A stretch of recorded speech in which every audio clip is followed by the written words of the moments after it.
Si Daniel Villaruel, sa kabila ng kanyang kabataan, ay isa ng tanyag na pangalan sa mundo ng negosyo. Subalit sa likod ng kanyang tagumpay, pinipili niyang mamuhay ng tahimik. Hindi niya ginugusto ang magara at maingay na lifestyle na karaniwang kaakibat ng pagiging milyonaryo.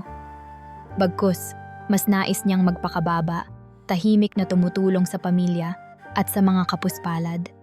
At higit sa lahat, alamin ang tunay na takbo ng kanyang negosyo mula sa pinakasahig nito. Isa si Daniel sa mga tagapagmana ng Villaruel Group of Companies, isang higanting korporasyon na nagmamay-ari ng maraming supermarket sa buong bansa. Sa edad na 26, napasakamay niya ang ilang sangay ng negosyo. Bagamat kaya niyang mamuhay ng marangya at hindi na kailangang magtrabaho, pinili niya ang kakaibang landas. Hindi niya isinapubliko ang kanyang pangalan bilang may-ari ng negosyo. Sa halip, mas pinili niyang magpanggap bilang isang ordinaryong empleyado sa isa sa kanyang sariling supermarket. Sa kanyang tingin, ang tunay na leader ay hindi lamang nakaupo sa opisina. Dapat na nandoon mismo sa linya ng produksyon, naiintindihan ang mga hamon ng mga manggagawa at nakikita ang pang-araw-araw na operasyon ng negosyo. Sa ganitong paraan, makikita niya kung ano ang dapat ayusin at kung paano makakatulong sa pagpapabuti ng sistema. Isang araw, si Daniel ay naglakad papasok sa pamilyar na supermarket. Suot ang kanyang karaniwang uniforme, isang puting polo shirt na may logo ng tindahan at maong na pantalon. Hindi siya kailanman pinagkakamalang may-ari ng lugar. Bagkus itinuturing siya ng iba bilang isang regular na crew na tahimik at walang masyadong sinasabi. Daniel, pwede bang ikaw muna ang magbantay sa counter? Yung regular cashier natin nag-day off, tanong ni Carla, ang floor supervisor. Oo naman, Carla, walang problema, sagot ni Daniel habang ngumingiti. Mabilis niyang kinuha ang pwesto sa kahera at nagsimulang mag-check out ng mga produkto. Simple lamang ang trabaho, iscan ang barcode, lagyan ng presyo, at tanggapin ang bayad. Sa likod ng bawat beep ng barcode scanner, ramdam niya ang ritmo ng buhay ng mga karaniwang tao.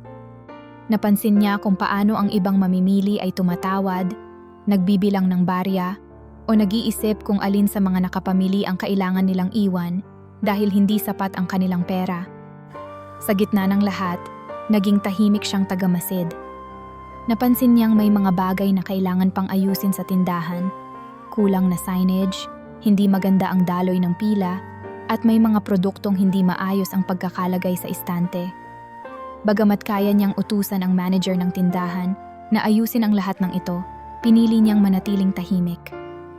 Sa halip isinulat niya ang kanyang mga obserbasyon sa maliit na notebook na palagi niyang dala. Daniel, parang lagi kang seryoso ah. Siguro, sa dami ng iniisip mo, magpo-promote ka rin bilang manager. Biro ng isa pang kahera, si Maricel. Hindi naman, sagot ni Daniel sabay ngiti. Gusto ko lang malaman kung paano pa mas mapapaganda ang trabaho natin dito. Sa likod ng bawat simpleng sagot ni Daniel, naroon ang kanyang mas malaking layunin, ang tunay na maintindihan ang buhay ng bawat empleyado at mamimili. Ramdam niya ang bigat ng responsibilidad, hindi bilang boss, kundi bilang isang tagapaglingkod. Kung ang kanyang yaman ay isang sandata, nais niyang gamitin ito para magdulot ng positibong pagbabago sa buhay ng iba. Ngunit sa mga araw na iyon, hindi niya pa alam na may darating na pagsubok na magpapabago ng kanyang pananaw sa kung ano talaga ang mahalaga sa buhay.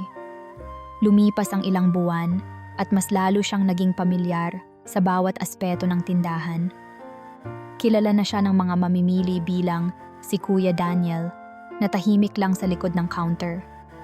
Kilala na siya ng mga kasamahan niya bilang masipag at laging handang tumulong kahit sa mga trabahong hindi niya kailangang gawin. Ngunit sa kabila ng kanyang mga karanasan, hindi niya pa rin mahanap ang tunay na kasagutan sa tanong na matagal nang gumugulo sa kanyang isipan. Ano ba talaga ang tunay na halaga ng lahat ng ito? Ang pera, ang tagumpay, ang negosyo. Hanggang sa dumating ang isang pangyayaring hinding-hindi niya inaasahan. Pagsapit ng 11:00 ng gabi, tahimik na tumutunog ang makina ng CCTV sa opisina ng tindahan. Ang supermarket ay halos wala ng tao. Ang mga natitirang empleyado ay abala sa pagsasaayos ng mga estante at ang mga huling mamimili ay papalabas na. Nakaupo si Daniel sa isang sulok ng opisina, pagod ngunit alerto pa rin at pinagmamasdan ang mga monitor. Kung tutuusin, hindi niya kailangang gawin ito.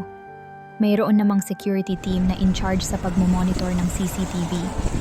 Ngunit parang hindi niya maiwan ang personal na pagtingin sa mga bagay-bagay, lalo na't may kung anong kakaibang nangyari noong mga nakaraang gabi. Sa isa sa mga screen, nakita niya ang pamilyar na figura ng isang babae. Sa unang tingin, hindi naman ito mapapansin. Simple ang damit, nakatirintas ang buhok, at mukhang bata pa. Si Mira Angeles. Ngayong gabi, dumating siya ng mas maaga kaysa sa karaniwan at may hawak na maliit na bag. Hindi ito ang unang beses na napansin ni Daniel ang kilos ng babaeng ito. Napansin niya kung paano ito tila maingat na umiikot sa tindahan, kunwari namimili ng kaunti, ngunit sa bawat galaw nito'y may halatang kaba.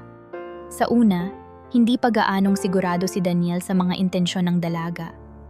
Subalit sa mga sumunod na gabi, sa parehong paraan ng paggalaw, napagtanto niyang may pattern na nangyayari, parang isang nakagawian na. Mukhang siya na naman, bulong ni Daniel sa sarili habang pinapanood ang babae sa screen. Sa monitor, kitang-kita ang paraan ng pagkuha ng babae ng ilang kahon ng gatas at pakete ng diaper. Malumanay at maingat ang kilos nito, hindi parang magnanakaw na nagmamadali. Kalmado ito, ngunit may bakas ng lungkot sa mukha. Nang buksan nito ang maliit na bag, mabilis nitong isinalansan sa loob ang mga produkto.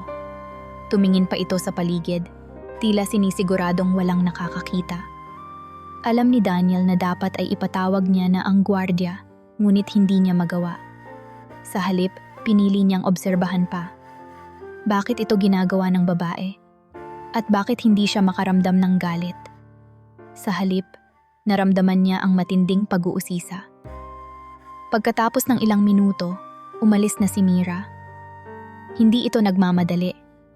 Tuloy pa rin ang kanyang maingat na kilos habang inilalabas ang bag na puno ng nakuha niyang mga produkto. Nagtataka si Daniel. Kung ito ay karaniwang magnanakaw, dapat sana'y mas magulo, mas nagmamadali, pero hindi iyon ang kaso.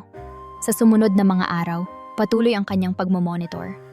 Pinanood niya ang CCTV tuwing gabi. Hinahanap ang pamilyar na figura ni Mira. Hindi siya nabigo. Ilang beses pa niyang nasilayan ang babaeng iyon at bawat pagkakataon ay nagdadala ito ng parehong bagay, gatas at diaper. Hindi ito kumukuha ng alak, hindi ito kumukuha ng mamahaling produkto. Para bang may tiyak na dahilan sa kanyang mga ginagawa. Isang gabi, habang nakatitig siya sa monitor, tumawag si Carla mula sa labas ng opisina. "Sir Daniel, ayos ka lang ba dyan? Kanina ka pa nakatitig sa mga CCTV." Napatingin si Daniel sa pinto at saglit nang ngumiti. "Oo, Carla. May chine-check lang ako." Bumalik siya sa panonood. Sa kanyang isipan, paulit-ulit niyang iniisip ang posibleng dahilan ng babae. Mukhang mabait ito, hindi parang kriminal. Hindi rin ito mukhang adik. Sa halip, may kung anong lungkot sa mga mata nito tuwing lumilingon sa paligid. Napansin din niyang hindi ito mukhang masama.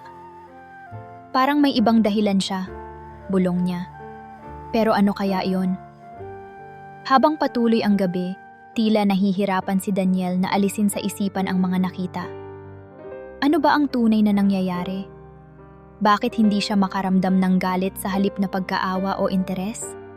Gusto niyang alamin ang kwento ng babaeng ito. Hindi dahil sa gusto niyang parusahan ito, kundi dahil sa gusto niyang maunawaan.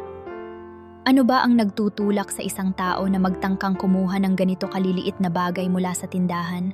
At habang iniisip niya ito, may kakaibang pakiramdam na namuo sa kanyang dibdib. Hindi ito galit o takot. Sa halip, tila hinahatak siya ng isang damdamin ng malasakit at pagkausisa. Gusto niyang malaman ang kwento ng babaeng ito, ang dahilan ng kanyang ginagawa, at ang mga bagay na nagpapalungkot sa kanyang mukha. Nagsimula siyang magplano.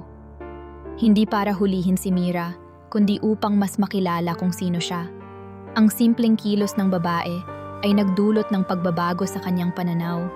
Parang nagsimula siyang makita ang mas malalim na aspeto ng buhay, ang mga bagay na hindi lamang tungkol sa negosyo o pera. Ito na kaya ang pangyayaring magpapabago sa kanyang pananaw sa buhay? Hindi niya patiyak, ngunit ramdam niya na sa likod ng mga kilos ng babae ay may kwento na dapat tuklasin. Sa gabing iyon, muling binuksan ni Daniel ang monitor ng CCTV. Nakatutok ang kanyang mga mata sa figura ng babaeng halos araw-araw na lumalabas sa screen. May daladala na namang maliit na bag si Mira at gaya ng dati, sinikap nitong kumuha ng ilang kahon ng gatas at diaper sa shelves.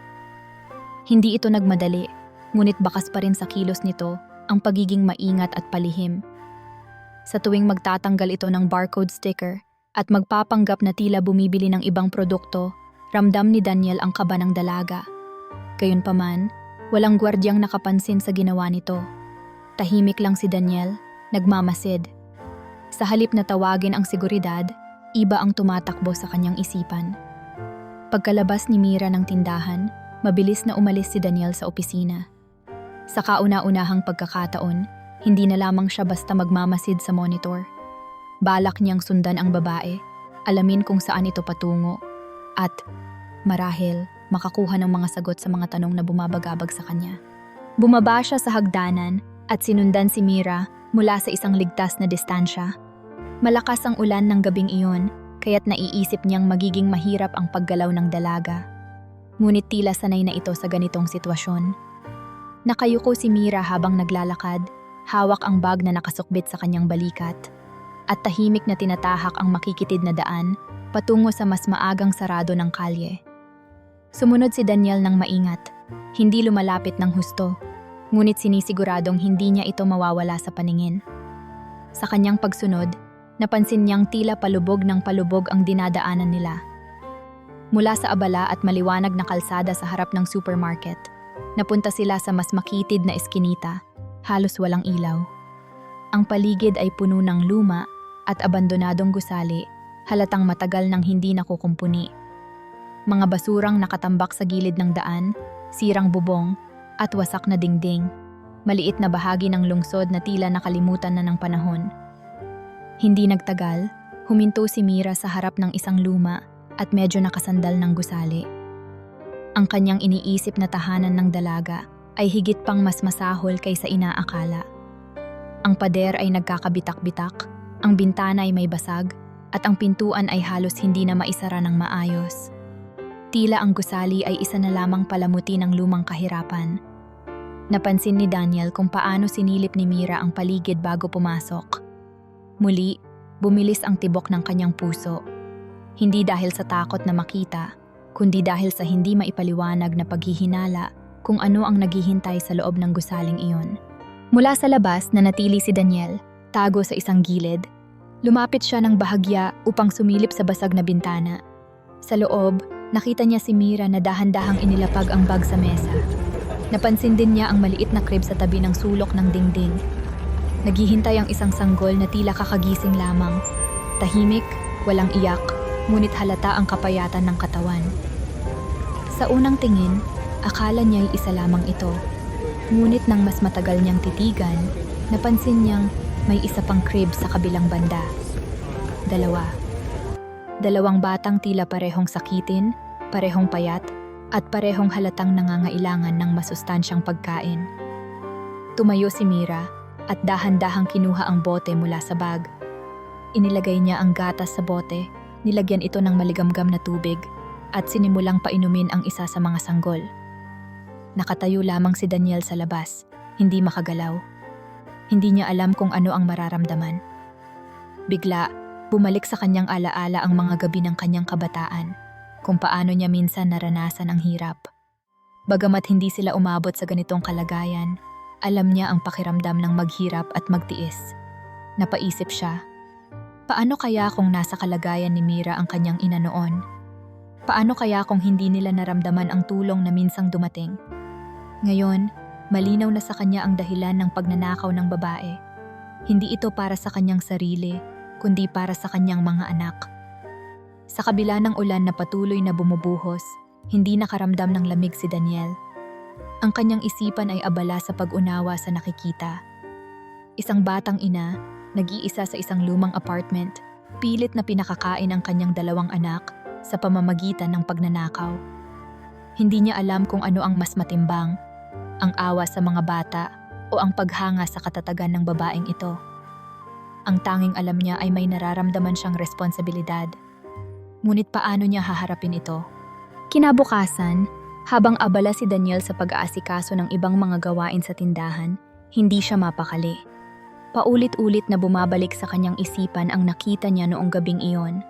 Ang 2 sanggol sa lumang apartment ni Mira, ang lungkot sa mukha nito, at ang paraan ng tahimik nitong pagtitiis.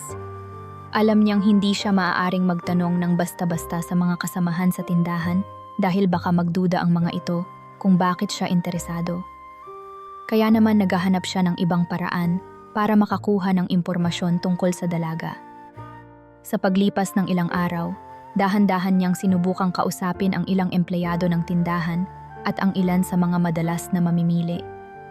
Ginamit niya ang kanyang natural na pagkamapagmatsyag at pagiging mabait upang makuha ang tiwala nila. Hindi nagtagal, may ilang kwento siyang narinig. Si Mira? Tanong ni Aling Nati, isa sa mga palaging namimili sa tindahan. Nako, kawawang bata yan. Solong ina. Iniwan kasi ng asawa niya. Ang sabi, akala niya'y kasal na siya dun sa lalaki, pero peke pala lahat ng papeles. Iniwan siyang buntis. Nakinig si Daniel habang tahimik na binibigyang kahulugan ang mga salita ni Aling Nati. Paano nangyari iyon, Aling Nati? Tanong niya, nagkukunwaring nagulat. Kasi, sagot ni Aling Nati habang nag-aayos ng biniling bigas. Yung lalaki, di naman pala seryoso. Nang malaman niyang buntis si Mira, abay biglang nawala. Ang sabi-sabi, nakahanap daw ng mas mayaman. Kawawa naman si Mira. Walang natapos, kaya hirap makahanap ng matinong trabaho. Naramdaman ni Daniel ang kirot sa dibdib. Muling pumasok sa isip niya ang hitsura ng kambal na natutulog sa apartment ni Mira. Halatang kulang sa nutrisyon, ngunit kitang-kita rin ang pagmamahal ng ina sa kanila. Alam niyang hindi madali ang pinagdadaanan ng dalaga. Nagpasalamat siya kay Aling Nati at bumalik sa tindahan. Bit-bit ang bagong impormasyon. Habang nagkakape sa pantry, nagkausap sila ni Carla, ang supervisor. Si Mira ha? Medyo madalas ko rin yan nakikita, sabi ni Carla. Akala ko nga dati may trabaho yan. Pero minsan narinig ko yung mga kapitbahay namin, sinasabing nagpapalaba lang siya sa iba para may konting pera. Mahirap na buhay. May kambal pa kasi siyang inaalagaan. Nagulat si Daniel. Talaga? Tanong niya. Ang hirap pala ng sitwasyon niya. Oo, sagot ni Carla. May sinasabi pa yung kapitbahay ko na minsan, iniiwan daw sa kanya yung kambal para makahanap lang ng pwedeng pagtrabahuhan. Pero ang hirap makahanap ng maayos na trabaho kung wala kang credentials. Kaya siguro, alam mo na, nahihirapan siyang bumangon. Muling bumalik sa kanyang isipan ang mga gabing pinanood niya sa CCTV. Hindi niya lubos maisip kung gaano kahirap ang pinagdadaanan ni Mira. Ngunit ngayon, unti-unti nang nabubuo ang larawan ng tunay niyang kalagayan. Naiwan siya ng taong pinagkatiwalaan niya. Wala siyang sapat na edukasyon o karanasan para makahanap ng matinong trabaho. Ang maliit na kinikita sa paglalabada at pag-aalaga ng bata ng kapitbahay ay hindi sapat. At kahit anong pilit niyang iwasan, napipilitan siyang gumawa ng bagay na labag sa kanyang kalooban, ang magnakaw ng gatas at diaper para sa kanyang mga anak. Hindi na sumagot si Daniel. Sa halip, tahimik siyang nag-isip. Malinaw na ngayon sa kanya ang dahilan ng lahat. Hindi dahil sa pagiging tamad o masama ang ugali ni Mira. Hindi dahil gusto nitong manlamang sa iba. Ginagawa niya ito dahil wala na siyang ibang mapagpipilian. Sa kabila ng hirap, kitang-kita rin ang kanyang determinasyon na maibigay ang kinakailangan ng kanyang mga anak, kahit pa sa paraang alam niyang mali. Habang iniisip niya ito, muling nanumbalik sa isipan ni Daniel ang mga masasaya niyang alaala kasama ang kanyang pamilya noong bata pa siya. Bagamat naghirap din sila noon, hindi nila naramdaman ang ganitong klase ng kawalan dahil palagi silang magkasama at nagmamahalan. Ngayon si Mira at ang kanyang mga anak ay nasa isang sitwasyon na tila walang makakatulong. Paano kaya siya makakagawa ng paraan para tulungan ang dalaga nang hindi ito mapahiya? Habang mas nauunawaan ni Daniel ang kalagayan ni Mira, mas lalong bumigat ang kanyang konsensya.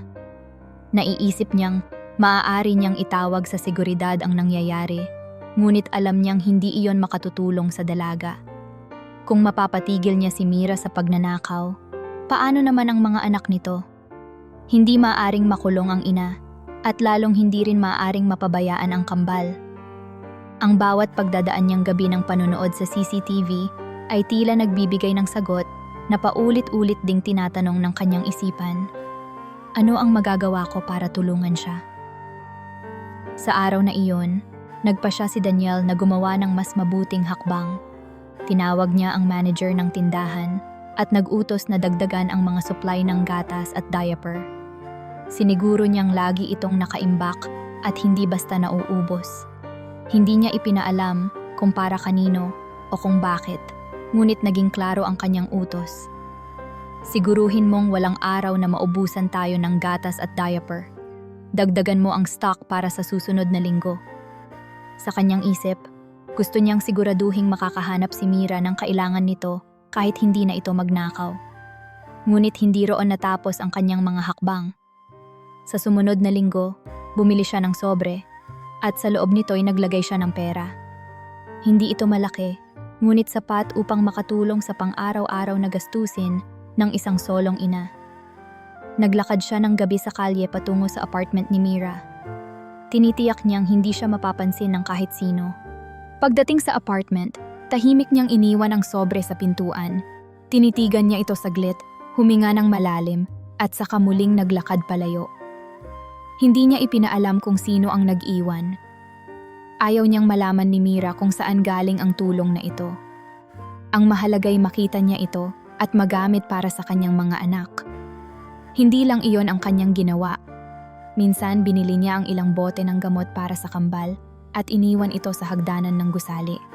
Gabi-gabi, gumagawa siya ng ganitong maliit na kabutihan. Hindi siya humihiling ng kahit anong kapalit.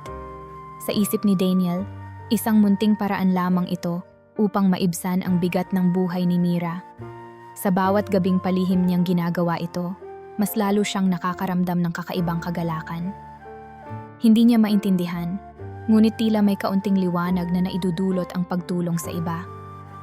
Sa kabila ng lahat ng pera at tagumpay na taglay niya, ngayon lamang niya naramdaman ang ganitong klaseng kasiyahan, ang tahimik at simpleng pagtulong. Subalit hindi nagtagal ay dumating ang isang gabi na hindi niya inaasahan. Katulad ng dati, tahimik siyang naglakad patungo sa apartment ni Mira. Sa kanyang kanang kamay ay hawak niya ang sobre na may lamang pera. Inilapag niya ito sa pintuan at, gaya ng nakasanayan, mabilis na tumalikod at nagsimulang maglakad palayo. Ngunit sa pagkakataong ito, bago pa siya makalayo ng husto, biglang bumukas ang pintuan. "Sino ka?" tanong ng isang boses mula sa likod. Natigilan si Daniel. Dahan-dahan siyang humarap at naroon si Mira, nakatayo sa pintuan. Kitang-kita niya ang gulat at pagtataka sa mukha ng dalaga. Sa mga kamay ni Mira ay hawak nito ang sobre. Hindi alam ni Daniel ang sasabihin. Hindi niya inakala na mangyayari ito. Paano niya ipapaliwanag ang kanyang presensya sa ganitong oras? "Hinihintay ko kung sino ang nag-iiwan ng mga sobre na ito gabi-gabi," sabi ni Mira. "Ikaw pala iyon." Pinilit ni Daniel na ngumiti. "Akala ko kasi, baka kailangan mo ng tulong." Tumahimik si Mira, pinipilit intindihin kung ano ang nangyayari. "Bakit mo ginagawa ito? Hindi mo naman ako kilala." Hindi agad nakasagot si Daniel. Wala siyang maibigay na malinaw na paliwanag. Ang totoo, hindi rin niya alam kung bakit eksaktong ginagawa niya ito. Ang alam lamang niya ay ayaw niyang manatiling walang ginagawa. Ayaw niyang panooring magdusa si Mira at ang kanyang mga anak nang walang kahit na anong tulong na naibibigay. "Gusto ko lang makatulong," mahina niyang sabi. Nakatingin lang si Mira sa kanya, parang sinusubukang basahin ang kanyang mga iniisip. may halong hiya at pasasalamat sa kanyang mga mata. Maraming salamat. Hindi ko alam kung paano ako makakabawi sa'yo. Hindi alam ni Daniel kung paano tatanggapin ang pasasalamat na iyon. Wala kang kailangang gawin. Gusto ko lang makatulong. Saka na natin pag-usapan ng iba. Basta okay ang mga anak mo. Tumango si Mira. Wala siyang ibang nasabi kundi, salamat talaga. Nang gabing iyon, naglakad pa uwi si Daniel na mas magaan ang pakiramdam. Alam niyang hindi na magiging ganoon kasimple ang lahat. Ngayong nahuli na siya ni Mira, posibleng kailanganin niyang harapin ang mas personal na koneksyon sa dalaga. Ngunit alam niya ring tama ang kanyang ginawa. Wala na siyang dapat ikahiya. Ginawa niya ang nararapat. Isang malamig na gabi, tahimik na naglakad si Daniel papunta sa lumang gusali kung saan nakatira si Mira. Dala-dala niya ang isang kahon ng pagkain na napuno niya ng gatas, tinapay, mga delata at ilang prutas. Ang ulan mula kaninang hapon ay nag-iwan ng malamig na simoy ng hangin at ang kalye ay madilim maliban sa iilang ilaw ng poste. Ngunit sa kabila ng lamig, magaan ang pakiramdam niya. Sa isip niya, muli niyang magagawa ang simpleng paraan ng pagtulong na nakasanayan na niya nitong mga nakaraang linggo. Pagdating niya sa pintuan ng apartment ni Mira, dahan-dahan niyang inilapag ang kahon. Alam niyang hindi siya kailanman nabibisto sa kanyang mga naunang pagdalaw. Ang kalma at tahimik na kilos, ang kanyang naging lihim. Ngunit sa pagkakataong ito, habang itinataas niya ang kanyang kamay upang kumatok, biglang bumukas ang pinto. Ang tahimik na gabi ay napuno ng pagkabigla ng dalawa. "Daniel?" tanong ni Mira, gulat na gulat sa harap niya. Hawak pa rin ni Daniel ang kahon ng pagkain. Nanlaki ang mga mata ng dalaga habang pinagmamasdan ang dalang groceries ni Daniel. Napapikit si Daniel, pilit na iniisip kung ano ang sasabihin. Ang mga salitang nakahanda na sa kanyang isipan ay biglang naglaho, napalitan ng kaba at pagkataranta. Mira, hi, ang nasabi lang niya habang nagkakamot ng ulo. Anong ginagawa mo dito? Tanong ni Mira. Halatang nalilito ngunit alam na niyang may kinalaman si Daniel sa mga misteryosong pag-iiwan ng groceries. Ikaw ba? Ikaw ba yung... Hindi. Sa tingin ko, pinilit ni Daniel na magkunwari, ngunit sa kanyang mga galaw, sa pag-iwas ng tingin, halata ang kanyang pagiging alanganin. Nadaan lang ako. At saka, nakita ko to. Itinuro niya ang kahon. Inisip kong, baka gusto mong, alam mo, gamitin. Tumigil sa pagsasalita si Daniel at tumingin lang si Mira sa kanya. Sa gabing iyon, kitang-kita niya ang saglit na galit, ang hiya, at ang pagkalito sa mukha ng dalaga. Hindi ito galit na tipong magtutulak sa kanya palayo, ngunit malinaw na may halo itong tanong na bakit at paano. Sa gitna ng kanilang katahimikan, sinubukan niyang magpaliwanag, kahit alam niyang halos imposibleng hindi siya mabuko. Mira, ayokong isipin mo na... Umiling si Daniel, pilit na inaayos ang kanyang mga salita. Gusto ko lang makatulong. Ayokong mahirapan ka, lalo na yung mga bata. Hindi agad sumagot si Mira. Nakatayo lang siya roon, hawak ang pinto at nakatingin sa kahon. Halatang hindi niya alam kung ano ang mararamdaman. Sa isang banda, naroon ang hiya. Hiyang-hiyang malaman na si Daniel pala ang lihim na tumutulong sa kanya. Ngunit naroon din ang pagdududa. Bakit? Ano bang pakialam mo sa amin? Ni hindi mo nga ako kilala. Bakit mo ito ginagawa? Alam kong hindi tayo magkakilala. Sagot ni Daniel, sabay tingin sa mga mata ni Mira. Pero nakita kita. Nakita ko kung paano mo ginagawa ang lahat para sa mga anak mo. Hindi ko alam ang buong kwento, pero alam kong hindi mo ginusto ang ganito. Nakita kong hindi ka masama, Mira. Kaya, kahit paano, gusto kong makatulong. Bahagyang napaatras si Mira. Hindi pa rin niya maalis ang kanyang alinlangan. Pero paano mo nalaman? Paano mo nalaman ang tungkol sa amin? Suminghap si Daniel at nagbaba ng tingin. Hindi ko sinasadya. Naobserbahan ko lang sa tindahan. Alam kong hindi tama ang ginawa mo pero naiintindihan ko kung bakit. At sa totoo lang, gusto ko lang makatulong. Wala akong hinihinging kapalit. Hinayaan ni Mira na dumaan ang ilang saglit bago muling nagsalita. Alam kong mali ang ginawa ko, sabi niya sa mababang tinig. Pero wala na akong ibang magawa. Hindi ko kayang tignan ang mga anak ko na magutom. Alam kong wala akong karapatan na tumanggap ng tulong, lalo na't sa ganitong paraan. Hindi alam ni Daniel kung paano sasagutin iyon. Ang kanyang layunin ay simple, ang tumulong. Ngunit ngayon, naririnig niya ang hirap sa boses ni Mira, ang bigat ng konsensya nito, at ang hiya na nadarama nito dahil sa mga nagawa nito. Sa kanyang mga mata, hindi na ito tungkol sa pagnanakaw. Ito'y tungkol sa survival. Ito'y tungkol sa pagmamahal ng isang ina para sa kanyang mga anak. Muling tiningnan ni Mira si Daniel. Maraming salamat ha. Alam kong hindi mo kailangang gawin to pero ginawa mo pa rin. Pasensya na kung nagdududa ako. Hindi kasi ako sanay na may tumutulong ng ganito. Umiling si Daniel. Huwag mo nang isipin yun. Ang mahalaga lang naman ay ayos kayo ng mga anak mo. At kung kailangan mo pa ng tulong, sabihin mo lang.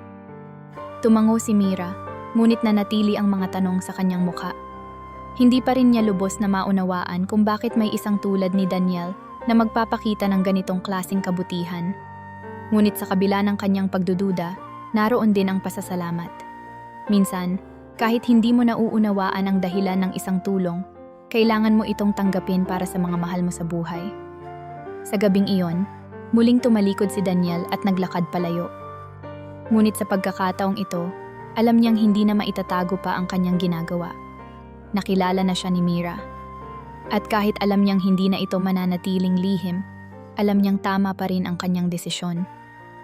Sa mga sumunod na araw, hindi na maiwasan ni Daniel at Mira ang mas madalas na pag-uusap. Madalas na niyang bisitahin ang lumang apartment kung saan naroon ang kambal, bitbit ang ilang pagkain o mga laruan na tiyak na magpapasaya sa mga bata. Sa tuwing magkikita sila, nagiging mas natural ang kanilang mga usapan, tila nawawala ang dating tensyon at hiya. Si Mira, na dati puno ng pag-aalinlangan, ngayon ay tila nagkakaroon na ng tiwala kay Daniel. At si Daniel naman, natututo ng mas bukas na ibahagi ang sarili. Hindi ko talaga akalain na may darating na ganitong tulong sa amin, sabi ni Mira isang gabi habang nakaupo sila sa sira-sirang sofa sa maliit niyang sala. Hawak niya ang bote ng gatas ng isa sa kambal habang si Daniel ay nakatayo malapit sa bintana. Parang ang layo-layo ng mga pangarap ko noon. Ang gusto ko lang naman dati, isang tahimik na buhay kasama ang pamilya. Pero tingnan mo, napunta ako sa ganito. Tahimik na tumango si Daniel. Alam niyang hindi madali para kay Mira ang ibahagi ang kanyang nakaraan. Pero sa tuwing naririnig niya ang kwento nito, mas lalo niyang naiintindihan kung bakit ganoon na lamang ang determinasyon ng dalaga. Alam mo Mira, sabi niya matapos ang ilang sandaling katahimikan, hindi rin naman madali para sa akin. Tumingin si Mira sa kanya, nagtataka. Paano mo nasasabi yan? Ikaw na siguro ang pinakamatagumpay na taong nakilala ko. Napangiti ng bahagya si Daniel. Oo, totoo may pera ako. May negosyo. Pero sa totoo lang, hindi ako masaya. Wala akong pamilya na katulad ng sayo. Hindi ko naramdaman ang koneksyon na meron ka sa mga anak mo, kahit na mahirap ang buhay. Kaya minsan naiisip ko, sino ba talaga ang mas mayaman sa atin? Napatigil si Mira sa kanyang ginagawa. Hindi niya inakalang ganito ang nararamdaman ng isang tulad ni Daniel. Sa bawat gabing kinakausap niya ito, mas lalo niyang nakikita ang tunay na tao sa likod ng simpleng kasuotan at tahimik na kilos. Hindi pala puro material na bagay ang meron si Daniel.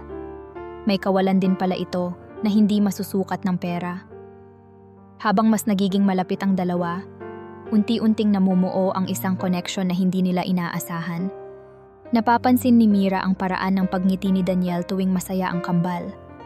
Nahalata rin niya kung paano bumibigat ang boses nito kapag nagkukwento ng kanyang pagdadalawang isip sa mga desisyon sa negosyo.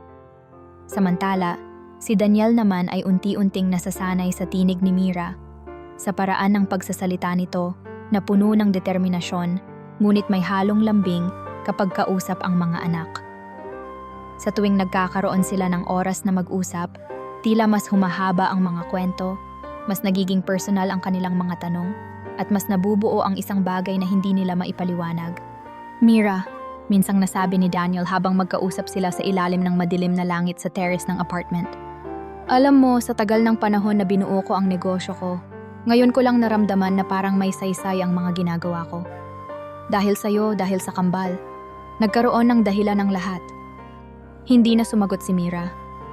Ngumiti lang siya, ngunit sa loob niya, naramdaman niyang may isang bagay na nagbago. Sa dami ng mga lalaking dumaan sa buhay niya, si Daniel lang ang tila hindi lamang nakatingin sa kanya, kundi sa kalagayan ng kanyang pamilya. Hindi niya inasahan na magkakaroon siya ng ganitong klaseng koneksyon sa isang tao, lalo na sa isang tulad ni Daniel. Subalit sa gitna ng lahat ng ito, hindi nila namamalayan na may isang pares ng mata na palihim na nagmamatyag. Sa kabilang kalye, mula sa anino ng isang poste, naroon si Rafael, ang lalaking minsang sumira sa buhay ni Mira. Tahimik siyang nakamasid, nagbabantay, tila naghihintay ng tamang pagkakataon. Nakikita niya ang madalas na pagpunta ni Daniel sa apartment. Nakikita niya kung paano ito tinatanggap ni Mira. At sa bawat gabing nagdadaan, nararamdaman niya ang isang bagay na dati wala siyang pakialam. Selos. Selos na unti-unting humahalo sa kanyang galit at pagkainggit. Hindi niya pwedeng maagaw ang pamilya ko. Bulong ni Rafael sa sarili. Sa akin dapat to. Sa akin dapat ang mga anak niya. Habang lumalalim ang koneksyon ni Mira at Daniel, may paparating na bagyo na hindi pa nila nararamdaman. Isang pagsubok na magpapalit ng kanilang landas at magpapakita kung gaano katibay ang tiwala nila sa isa't isa. Isang gabi, habang abala si Mira sa pag-aayos ng hapunan para sa kambal, biglang kumatok ng malakas sa pintuan. Agad niyang tinungo ito. Ngunit bago pa niya mabuksan ng tuluyan, nakita niya sa siwang ng pinto ang pamilyar na anyo ng isang lalaki. Isang anyo na hindi niya inaasahang makikita pang muli. Si Rafael Soriano. Halos matumba si Mira sa gulat. Dati niyang kinatakutan, minahal, at pinagtangka ang kalimutan, pero narito ngayon sa harapan niya. Rafael, anong ginagawa mo dito? Tanong ni Mira. Pilit na itinatago ang kaba sa kanyang boses. Ano sa tingin mo? Gusto kong makausap ang mga anak ko, sagot ni Rafael. Bagamat may pilit na ngiti sa kanyang muka, may kung anong bigat sa kanyang mga mata. Isang bagay na hindi maikukubli. Parang may lihim siyang dinadala. Mga anak mo? Tumaas ang boses ni Mira, ngunit agad niyang binalikan ang dalawang bata sa loob ng silid upang siguruhing maayos pa ang mga ito. Pagkatapos, binalikan niya si Rafael. Inilabas ang ulo mula sa siwang ng pinto at muling nagsalita ng mas madiin. Wala kang karapatan, iniwan mo kami. Paano ka nagkaroon ng mukhang humarap dito at sabihing gusto mong makita ang kambal? Pinilit ni Rafael na kumalma, ngunit halata ang tensyon sa kanyang pagkilos. Mira, hindi ako pumunta dito para makipagtalo. Nagkamali ako noon, alam ko iyon. Pero babawiin ko na sila. Sila ang anak ko. Sila ang iniwan mo, sagot ni Mira. Ngayon ay mahigpit na nakahawak sa pintuan. Tila iniisip kung isasara ito ng tuluyan. Pinili mong tumakbo noong pinakakailangan kita. Hindi mo sila maaaring bawiin ngayon. Tumahimik si Rafael, ngunit hindi ito umalis. Sa halip, tumingin ito sa mga mata ni Mira, tila may hinahanap na sagot. Hindi ko sila pababayaan, sabi niya sa mas mababang boses. Basta't ibigay mo sila sa akin. Ngunit si Mira ay hindi basta-basta bumibigay. Tumanggi siyang magpatalo sa takot. Kahit nararamdaman niya ang muling pagbabalik ng dati niyang kaba. Gusto niyang ipagsigawan ang lahat ng sakit at galit na matagal na niyang tinago. Ngunit naisip niyang hindi ito ang tamang panahon. Kailangan niyang panatilihin ang kanyang lakas. Hindi para sa kanya, kundi para sa kambal. Nang gabing iyon, tinawagan ni Mira si Daniel. Daniel, sabi niya sa telepono. Hindi na naitago ang pagkabahala sa kanyang boses. Bumalik siya. Bumalik? Sino? Tanong ni Daniel, ngunit sa tono ni Mira, tila alam na rin niya kung sino ang tinutukoy nito. Si Rafael, sagot ni Mira. Nandito siya kanina. Gusto niyang bawiin ang mga anak ko. Tahimik si Daniel ng ilang segundo bago sumagot. Hindi niya pwedeng gawin yan, Mira. Wala siyang karapatang kunin sila. Pero paano kung pilitin niya? Paano kung may gawin siyang hindi maganda? Tanong ni Mira. Sa kabila ng kanyang lakas, hindi niya maitatangging natatakot siya. Hindi ako papayag na mangyari iyon, sabi ni Daniel. Ngayon ay puno ng determinasyon ang boses. Huwag kang mag-alala, nandito ako, hindi ka nag-iisa. Sa mga sumunod na araw, mas madalas nang dumalaw si Daniel sa apartment ni Mira. Kahit hindi nila ito lantarang pinag-uusapan sa harap ng kambal, alam ni Mira na seryoso si Daniel sa kanyang pangakong hindi niya hahayaang maagaw ng kung sino man ang mga bata. Sa bawat hapunan na magkasama nilang inaasikaso, sa bawat sandaling magkasamang pinapatawa ang kambal, unti-unti nilang nararamdamang may bago silang pamilya. Isang pamilyang hindi batay sa dugo, kundi sa pagkalinga at tiwala. Ngunit hindi nila alam na ang pagbabalik ni Rafael ay may mas malalim pang dahilan. Napag-alaman ni Daniel mula sa isa sa kanyang mga koneksyon na si Rafael ay may malaking utang sa isang sindikato. Desperado ito at alam niyang gagawin nito ang lahat upang makabayad, kahit paggamitin ang kambal bilang panangga o panakip-utang. Nang marinig ito ni Mira mula kay Daniel, mas lalo siyang kinabahan. Hindi na talaga siya nagbago, sabi ni Mira. Ang boses ay may halong galit at panghihinayang. Hindi niya iniisip ang kapakanan ng mga anak niya. Puro sarili niya lang. Ngayon pa lang kailangan na nating gumawa ng hakbang, sagot ni Daniel. Hindi ko hahayaang masaktan ang mga bata. Gagawa ako ng paraan. Sa kabila ng panganib, alam nilang kailangan nilang protektahan ang kambal. Si Daniel, na dati tahimik lang sa likod ng kamera ng CCTV, ngayon ay aktibo ng gumagawa ng plano. Pinayuhan niya si Mira na mag-ingat sa bawat galaw at magsabi agad ng kahit anong kakaibang pangyayari. Siya naman ay naghanda ng mga legal na hakbang at tumawag ng mga tao na makakatulong sa kanila sakaling sumugod si Rafael nang walang babala.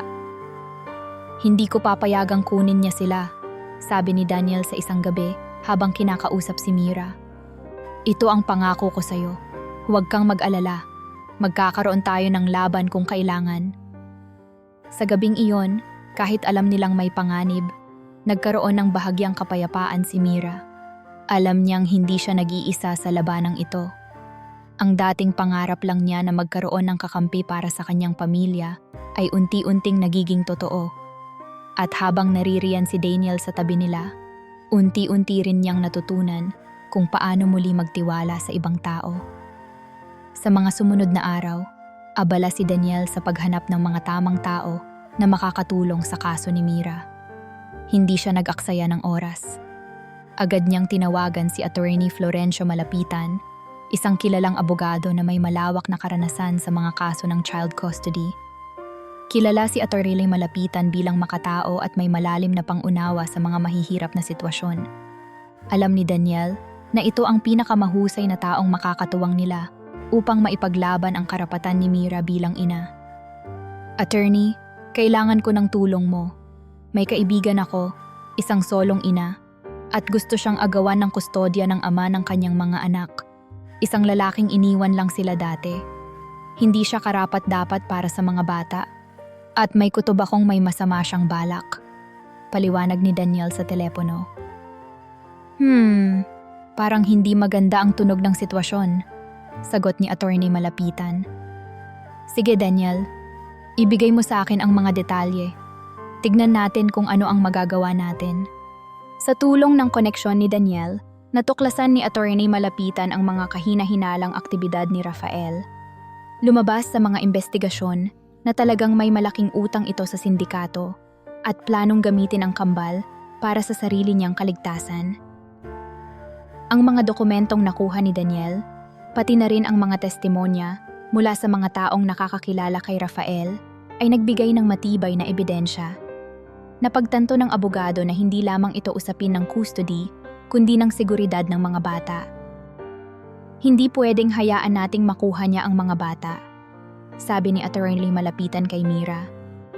Batay sa mga ebidensya, malinaw na hindi karapat-dapat si Rafael na makuha ang kustodya. Ang kailangan lang natin ay maipakita ito sa korte. Habang abala sila sa pag-aayos ng legal na hakbang, si Daniel ay mas naging alerto. Alam niyang hindi basta susuko si Rafael. Maging si Mira ay muling kinabahan, ngunit sa pagkakataong ito, alam niyang hindi siya nag-iisa. Basta't gagawin natin ang lahat para sa mga anak ko, Daniel. Ayokong mapunta sila sa isang tao na hindi man lang marunong magmahal, sabi niya isang gabi habang nag-uusap sila sa kanyang apartment. Tumango si Daniel. Huwag kang mag-alala, hindi tayo titigil hanggang sa masigurado nating ligtas ang kambal. Gayunpaman, isang gabi ay muling lumitaw si Rafael. Sa pagkakataong ito, hindi lamang siya nananakot. Nang makita niyang walang ibang tao maliban kay Mira sa apartment, sinubukan niyang piliting dalhin ang kambal. Sasama kayo sa akin. Mga anak ko sila. Karapatan ko silang makuha. Sigaw ni Rafael habang pilit na hinahatak si Mira palayo sa crib.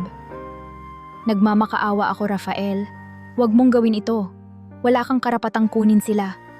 Sigaw ni Mira habang pilit na nilalabanan ng lalaki. Pero si Rafael ay masyado nang desperado. Hindi siya nakikinig. Halos madurog ang puso ni Mira habang nakikita ang pagkatakot ng kanyang mga anak. Ngunit sa gitna ng kaguluhan, biglang dumating si Daniel.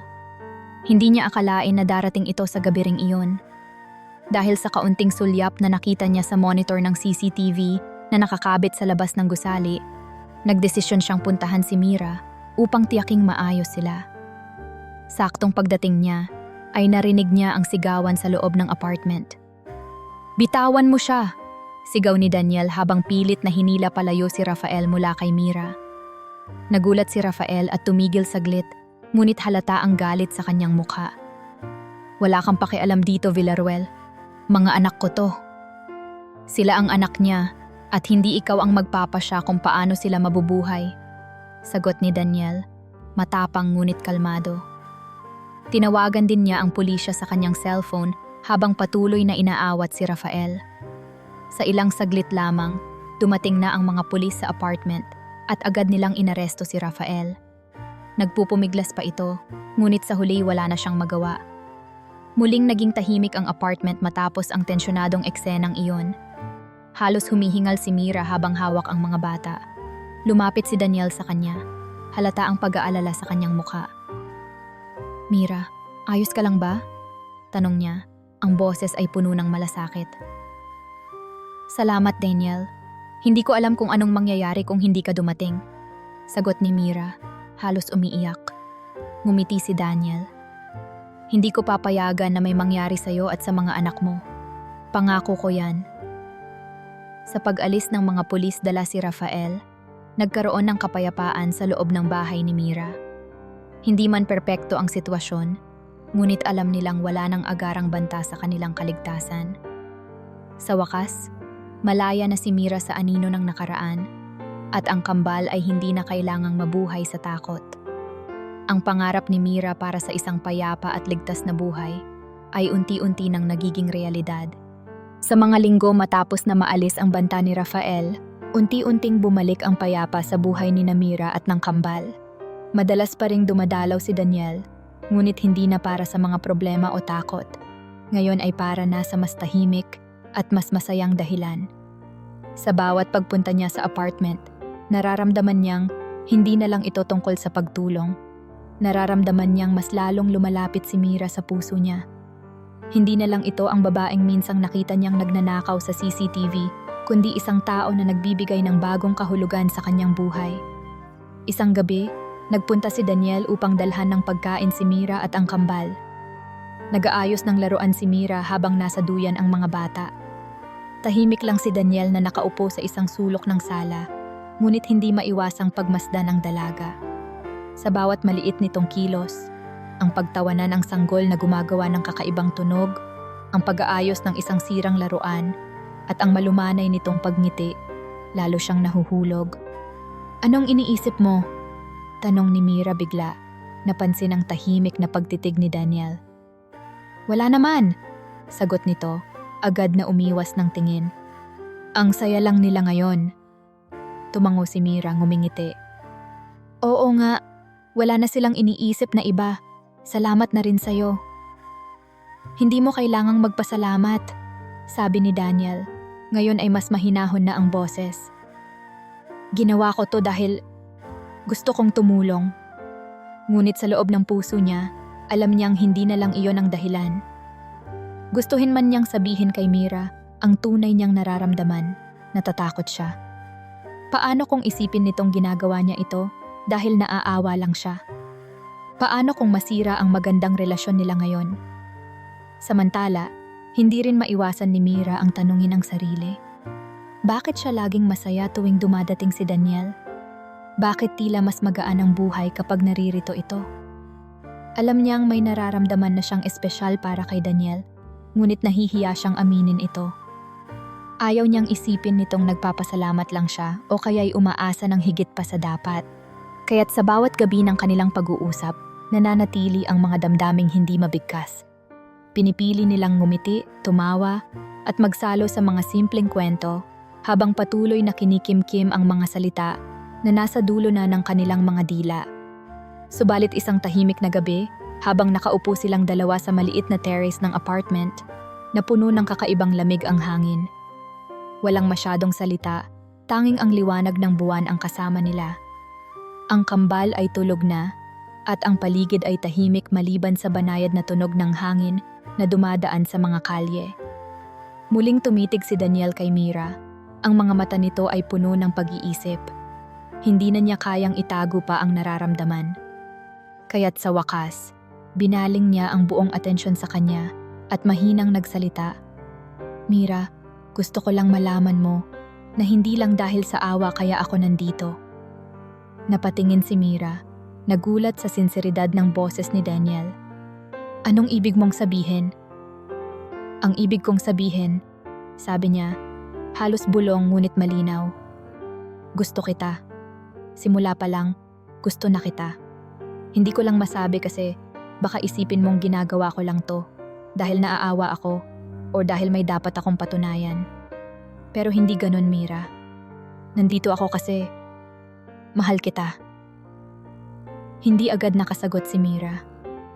Nagulat siya sa inamin ni Daniel, ngunit sa kaloob-looban niya, alam niyang ito rin ang nararamdaman niya. Pilit niyang ikinukubli ang ngiti, ngunit hindi niya maitatanggi ang init na nararamdaman niya sa kanyang dibdib. "Hindi ko alam ang sasabihin," bulong niya, ngunit may halong ngiti sa kanyang mga labi. "Daniel, sa totoo lang, matagal ko nang nararamdaman to, pero natatakot ako." "Bakit ka natatakot?" tanong ni Daniel, lumapit ng bahagya. "Dahil hindi ko alam kung totoo to," sagot ni Mira. Ang boses ay puno ng damdamin. "Hindi ko alam kung paano umasa ulit. Hindi ko alam kung paano magtiwala ulit. Pero ngayong sinabi mo yan, parang gusto kong maniwala na may pagkakataon pa, na may ibang taong kayang magbigay ng totoong pagmamahal." Hinawakan ni Daniel ang kamay ni Mira. Hindi niya pinilit ang sagot, ngunit naroon ang pangako sa kanyang mga mata. "Mira, hindi kita bibiguin. Hindi ko hahayaang masaktan ka ulit." Sa gabing iyon, sa ilalim ng buwan, at sa gitna ng katahimikan, nagbukas ang mga puso ni na Daniel at Mira. Sa unang pagkakataon, inamin nila sa isa't isa ang damdaming matagal na nilang nararamdaman. At sa mga sandaling iyon, natagpuan nila ang saya sa piling ng isa't isa. Isang kasiyahan na hindi masusukat ng yaman o materyal na bagay, kundi ng pagmamahal na totoo at walang kapalit. Sa mga sumunod na buwan, unti-unting nagbago ang takbo ng buhay ni Mira at Daniel. Ngayon, hindi na kailangang mag-alala ni Mira kung saan manggagaling ang susunod na pagkain o kung paano niya mapupunan ang pangangailangan ng kambal. Hindi dahil sa umaasa siya sa tulong ng iba, kundi dahil natuto siyang gamitin ang bagong pagkakataon na dumating sa kanya.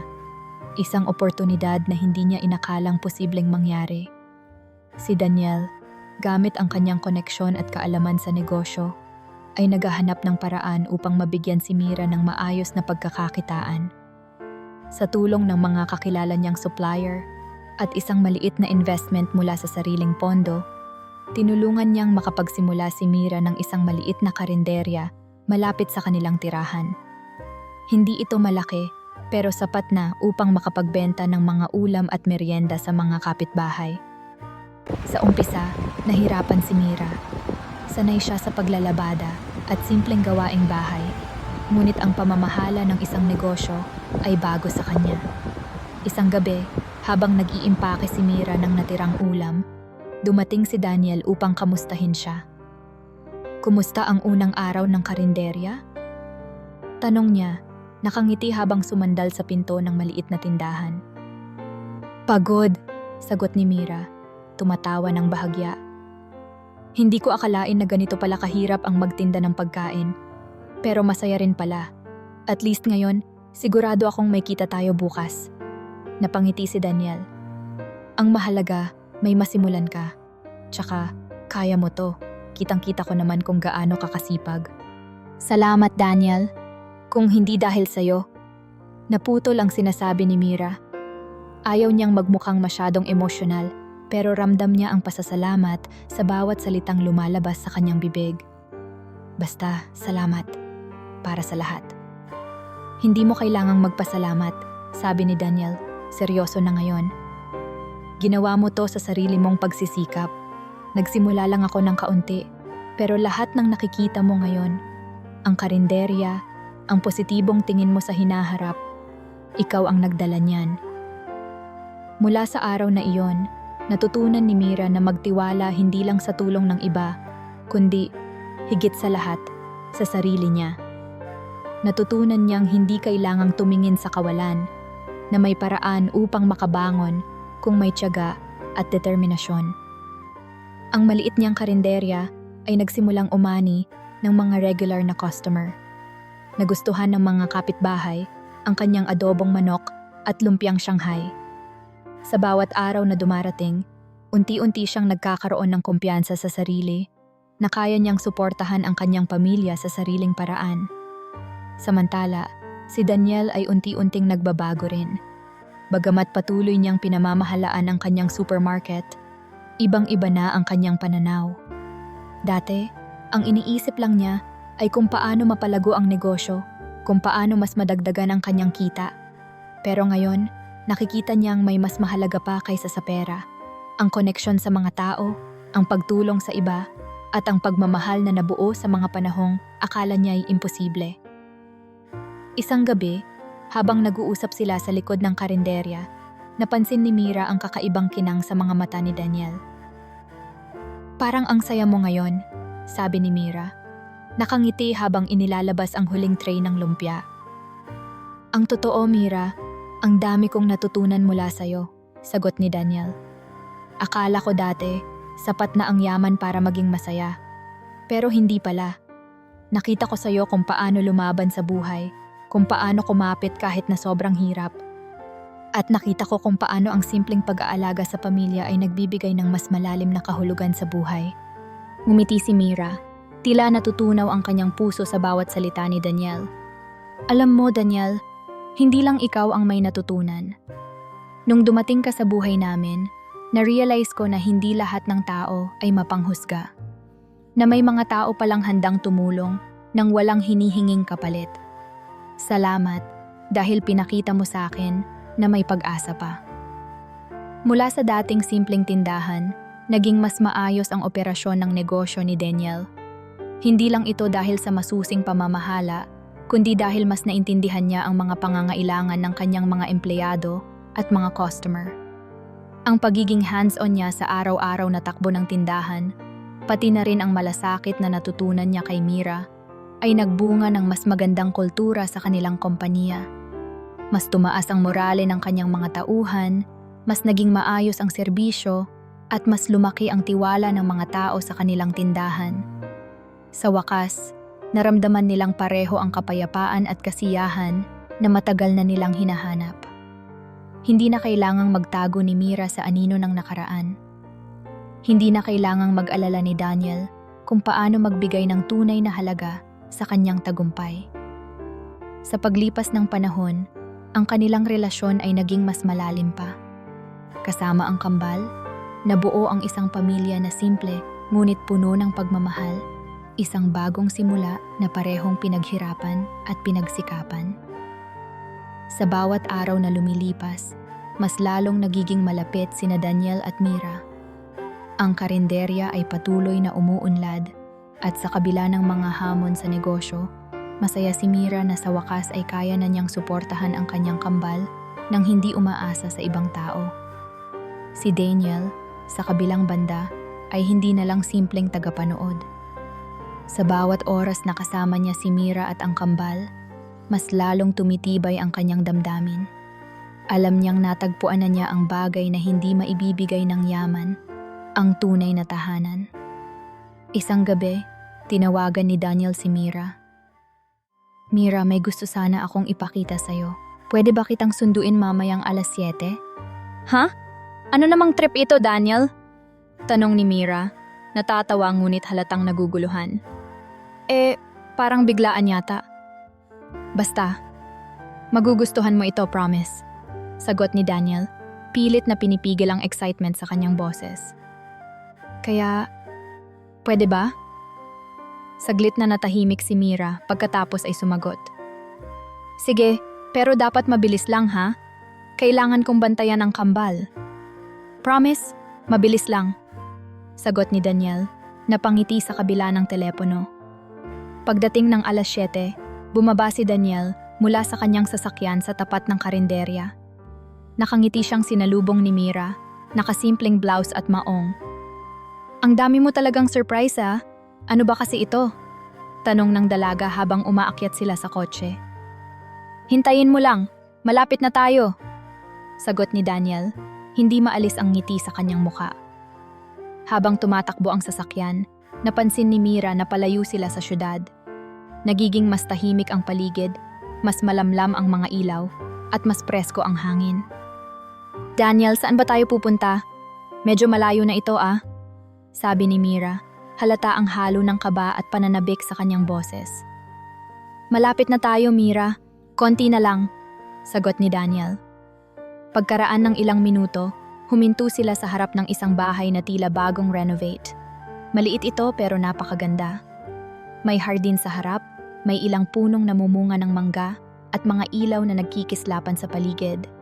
Para itong eksena sa pelikula, ang tahimik na lugar, ang maliwanag na ilaw, at ang halimuyak ng sariwang hangin. Daniel, napabuntong hininga si Mira habang bumababa sa kotse. Ano to? Dahan-dahang lumapit si Daniel at tinignan si Mira ng diretso sa mga mata. Mira, gusto ko sanang magbigay ng regalo para sa'yo at sa mga anak mo. Matagal na kayong naghirap at alam kong kahit anong gawin ko, hindi ko maibabalik ang lahat ng nawala sa inyo. Pero gusto ko sanang bigyan kayo ng tahanan. Napapikit si Mira, pilit na inintindi ang mga salitang iyon. Hindi niya alam kung totoo ba ito o baka panaginip lang. Tahanan? Daniel, ibig mo bang sabihin, sa amin to? Ngumiti si Daniel. Oo, sa inyo ito, Mira. Para sa'yo at sa kambal. Hindi ko kayo gustong iwan sa isang lugar na luma at masikip. Gusto kong maramdaman nyo na may lugar kayong masasabing tunay na tahanan. Naluha si Mira. Daniel, hindi ko alam kung ano ang sasabihin ko. Parang hindi ko alam kung totoo to o panaginip lang. Hindi ito panaginip, sagot ni Daniel, seryoso at puno ng damdamin. Sa gitna ng mga kumikislap na ilaw sa hardin, bigla siyang lumuhod sa harap ni Mira. Nanlaki ang mga mata ng dalaga. Daniel, ano to? Tanong niya. Halatang naguguluhan at hindi makapaniwala sa nakikita niya.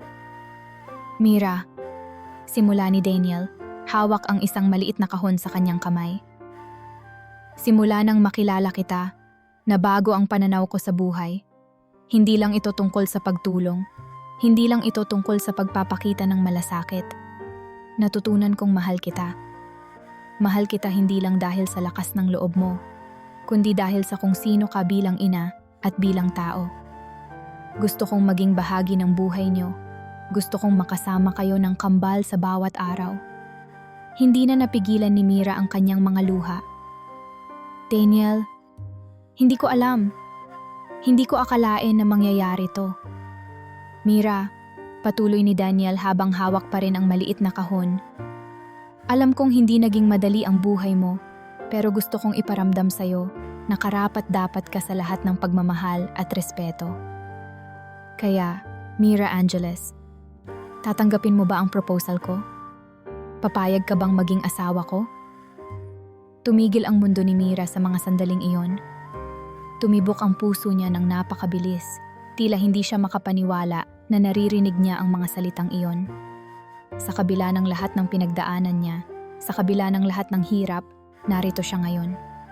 May isang lalaking tunay na nagmamahal sa kanya at sa kanyang mga anak. Sa halip na sumagot, dahan-dahang lumuhod si Mira, tumitig kay Daniel, at niyakap ito ng mahigpit. Oo, sabi niya. Ang boses ay puno ng damdamin at kasiyahan. Oo, Daniel. Tatanggapin ko. Naramdaman ni Daniel ang init ng yakap ni Mira at ang katotohanan ng kanyang sagot. Sa ilalim ng mga bituin at mga kumikislap na ilaw ng hardin, natagpuan nila ang isang bagong simula. Ito na ang simula ng isang tahanan, isang buhay na puno ng pagmamahal at kasiyahan na matagal nilang hinanap. Mula noong tumira si Mira at ang kanyang kambal sa bagong bahay, unti-unting naramdaman nilang lumalaki ang mundo nila. Ang dating sikip at kadiliman ng lumang apartment ay napalitan ng maliwanag na mga silid at malamig na hangin mula sa hardin. Ang mga halakhak ng kambal ay mas malutong, mas puno ng kasiyahan. Ang mga araw nila ay nag-umpisang tumakbo ng mas maayos. May sariling kwarto ang kambal. May maayos na kusina si Mira, kung saan maaari siyang maghanda ng pagkain at may isang lalaking laging nariyan para sa kanila. Sa kabila ng mga nangyari, hindi na muling naramdaman ni Mira ang matinding takot. Hindi na niya kailangan pang isipin kung saan kukuha ng pambili ng gatas o paano magpapalusot ng diaper sa tindahan. Sa halip, binuo niya ang araw-araw niya kasama ang mga anak. Sinamahan silang maglaro sa hardin. Itinuro sa kanila ang mga simpleng bagay tulad ng kung paano tumayo at maglakad. Kapag may sakit ang kambal, alam niyang may maaasahan siyang tao na laging naroroon. Isang hapon, habang nagtatakbuhan sa damuhan ang kambal, tahimik na nagmamasid si Daniel mula sa gilid ng balkonahe. Hindi maiwasang mapangiti siya sa bawat tawa ng mga bata, sa paraan ng pagtakbo nila sa kanilang ina, sa kasiyahang hindi niya kailanman naramdaman sa mga boardroom o mamahaling kotse. Para sa kanya, ito ang tunay na yaman, ang makasama ang mga taong mahalaga, ang makita silang masaya at ligtas. Mukhang ang saya nila ano? Tanong ni Mira habang lumapit kay Daniel. Dala-dala niya ang isang tray ng iced tea. Ngumiti si Daniel, ngunit hindi siya agad sumagot. Nakatingin pa rin siya sa kambal, sa mga munting hakbang at tawa ng mga ito. Tumango lang siya, tila iniipon ang mga salitang gustong sabihin. Alam mo, Mira, sabi ni Daniel nang sa wakas ay magsalita siya. Ito yata ang pinakamasaya kong taon. Bakit naman? Tanong ni Mira habang inilapag ang tray sa isang maliit na mesa. Naupo siya sa tabi ni Daniel, bahagyang nag-aalangan ngunit hindi maitago ang ngiti. Dahil sa inyo, sagot ni Daniel, tinignan si Mira ng diretso sa mga mata. Dati, hindi ko naiintindihan ang tunay na halaga ng lahat ng meron ako. Pero nang makilala kita at makita kung paano ka lumaban para sa kambal, natutunan kong hindi lang pera o negosyo ang mahalaga. Ang mahalaga, kung sino ang kasama mo. At natutunan kong mas mahalaga pa sa lahat ang pagmamahal. Tahimik si Mira, pilit na itinatago ang lungkot at saya sa kanyang mata. Hindi ko naman inisip na darating tayo sa ganito, sagot niya. Pero salamat. Salamat sa lahat ng ginawa mo para sa amin. Salamat din, sabi ni Daniel. Dahil tinanggap mo ako sa kabila ng lahat ng nangyari. Habang tumatagal, mas lalo nilang naipundar ang kanilang munting pamilya. Ang karinderya ni Mira ay naging isang matagumpay na negosyo. Hindi man ito kasing laki ng supermarket ni Daniel, pero ito ang nagbibigay sa kanya ng dignidad at kumpiyansa na kaya niyang suportahan ang kanyang pamilya. Samantalang si Daniel, kahit abala sa pamamahala ng kanyang mga tindahan, ay laging inuuna ang oras para sa kanila. Tuwing gabi, bago matulog ang kambal, sinisiguro niyang nariyan siya para magpaalam ng good night at magkwento ng kahit isang maikling bedtime story. Daniel, ano na namang kwento to? Tanong ni Mira isang gabi habang nakaupo sila sa tabi ng kama ng kambal. Hawak niya ang isang laruan na iniabot niya sa kambal, habang si Daniel naman ay hawak ang isang picture book. Alam mo Mira, sabi ni Daniel, nagbibiro, parang mas magaling pa akong storyteller sa'yo. Talaga lang ha? Sagot ni Mira tumatawa. Eh kung ikaw kaya ang magbantay sa kanila buong araw? Pwede naman, sagot ni Daniel nakangiti. Kahit anong kailangan nyo, gagawin ko. Sa ganoong mga simpleng sandali, nagiging malinaw kung gaano nila naabot ang isang masayang simula. Ang dating trahedya, ang dating takot at pag-aalinlangan ay napalitan ng isang tahanan na puno ng pagmamahal. Wala nang kailangan pang itago. Wala nang dahilan para magduda. Sa huli, natutunan nila ang isang bagay na mas mahalaga kaysa sa yaman, ang pamilya. At sa piling ng isa't isa, natagpuan nila ang kasiyahan at kapayapaan na hindi nila inakalang posible. Ang kanilang kwento ay isang patunay na ang tunay na yaman ay hindi nasusukat sa pera, kundi sa mga taong nagmamahal sa iyo ng buo at walang pag-aalinlangan.